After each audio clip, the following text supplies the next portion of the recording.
Well, US President Donald Trump has announced an initial investment of $25 billion for a missile defence shield system he says will protect the United States against exterior threats. Inspired by Israel's Iron Dome, the ambitious Golden Dome project will include a massive network of satellites to detect, track and potentially intercept incoming missiles. Trump said it would be fully operational by the end of his term. He also said it is expected the total investment to reach $175 billion. The plan still has to be approved by Congress. Let's have a listen into what he had to say at the Oval Office while presenting the program. In the campaign, I promised the American people that I would build a cutting-edge missile defense shield to protect our homeland from the threat of foreign missile attack. And that's what we're doing. Today, I'm pleased to announce that we have officially selected an architecture for this state-of-the-art system that will deploy next-generation technologies across the land, sea, and space, including space-based sensors and interceptors. And Canada has called us, and they want to be a part of it. So we'll be talking to them. They want to have protection also. So, as usual, we help Canada. Well, to shed more light on this, I'm joined now by security and foreign policy expert Michael O'Hanlon with the US think tank, the Brookings Institution. Good to see you, Michael.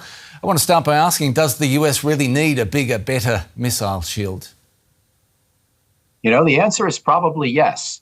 Donald Trump says a lot of things that are half crazy, but the overall argument here is worth taking seriously because, as you probably know, we already have a bit of a national missile defense. It's based primarily in Alaska and California, designed primarily against a North Korean ICBM threat, and now roughly 15 years old. And we're trying to upgrade that, but it's not particularly capable against Iran if they ever develop a nuclear capable missile. It's not capable against launches from the East in general. And if you're worried about an accidental launch or a coercive threat with somebody saying we'll launch one or two missiles at you if you don't do X, Y, or Z, this kind of a system has a certain logic.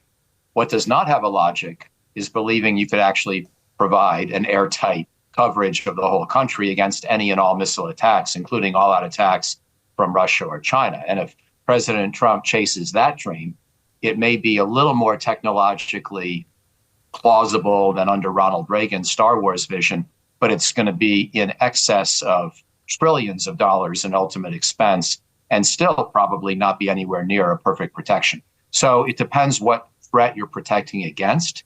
But yes, some kind of a new concept beyond the Alaska-California system we have now may be worth a second look.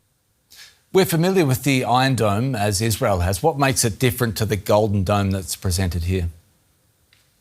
Well, as you well know, our country is far bigger. And moreover, the kind of missiles we're talking about trying to protect against could have nuclear weapons on them. So a 95% success rate for the Iron Dome in Israel may not be good enough for a Golden Dome in the United States if what you're envisioning is all-out Russian or Chinese nuclear attack. So that's the basic difference, the size of the country that has to be protected and the nature of the warhead. You mentioned you can get into an offensive defense arms race very easily if you're not careful on this. Yeah, you mentioned Golden Dome's predecessor from the 80s in the Reagan administration, what became known as Star Wars, I seem to remember. It fell short because of technological overreach and sky-high costs. Has this idea's time come?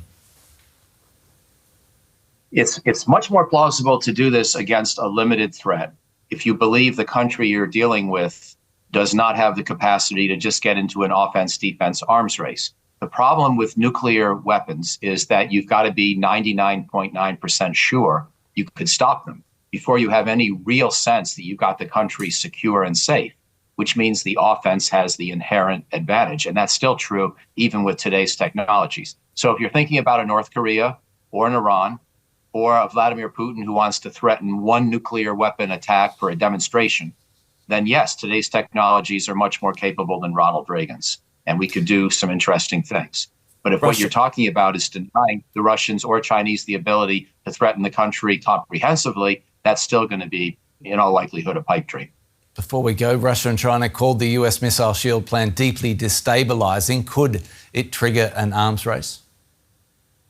Well, China's already engaged in a pretty nice arms race of its own. It's building several hundred long-range weapons a year. And so I don't think we're the ones that started it. We've brought down our arsenals by 90% since the Cold War. And of course, Vladimir Putin's the one who's returned the world to great power, not just rivalry, but conflict, with his attack on Ukraine and his nuclear threats against NATO from time to time. So, I'm not a big fan of this concept in all incarnations, but I'm not that interested in Beijing and Moscow's critique. Michael O'Hanlon, great to get your insight. Thanks so much. Thank you kindly.